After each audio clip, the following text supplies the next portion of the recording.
নমস্কার, দেখছেন কলকাতা টিভি। আপনাদের সঙ্গে আমি ইন্দ্রাণী। শুরু করছি সংবাদ 3:30। যে খবরের দিকে নজর রাখবো, 70 লক্ষ টাকা ফেরত দিতে চায় ঋতুপর্ণা সেনগুপ্ত। ইডির কাছে আরজি অভিনেত্রীর।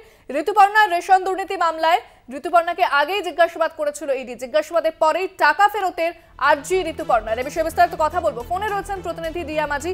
রিয়া, ইডি সূত্রে ঠিক কি জানা যাচ্ছে?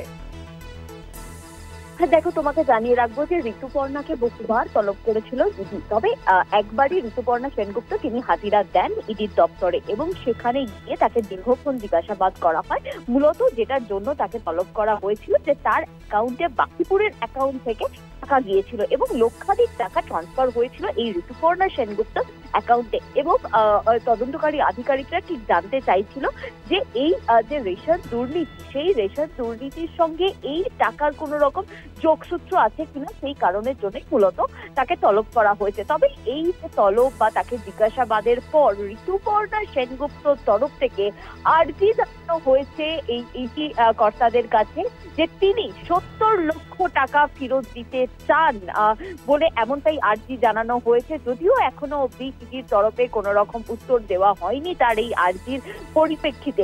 তোমাকে পাশাপাশি জানিয়ে রাখবো যে এই 70 লক্ষ টাকা যেটা তিনি ফেরত দিতে চেয়েছেন, তিনি এই আর্জি জানিয়েছেন, তিনি বলা চলে যে তিনি ইচ্ছা প্রকাশ করেছেন। তবে সেই টাকা আদেও এই ইডি কর্তারা তারা এই টাকাটা নেওয়ার, অর্থাৎ এই যে ব্যাংক ট্রান্সফার যেটা করবেন বলেছে, যেটা এর আগেও আমরা দেখেছিলাম যে বনির ক্ষেত্রেও কিন্তু সেভ হয়েছিল, 50 লক্ষ টাকা বনি ফেরত দিয়েছিল।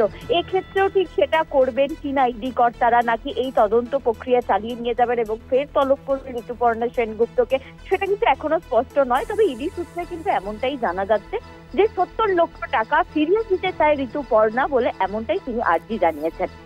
ধন্যবাদ রিয়া। কথা বললাম প্রতিনিধি রিয়া মাঝির সঙ্গে। 70 লক্ষ টাকা ফেরত দিতে চায় ঋতুপর্ণা সেনগুপ্ত, এমনটা কিন্তু আর্জি দিয়েছেন এবং গত জুন মাসে তাকে আগেও ডাকা হয়েছিল এবং 5 ঘন্টা জিজ্ঞাসাবাদ করা হয়। এরপর তিনি যখন বেরিয়ে আসেন বলেন যে রেশন দুর্নীতি মামলার সঙ্গে তার কোনো রকম কোনো সম্পর্ক নেই।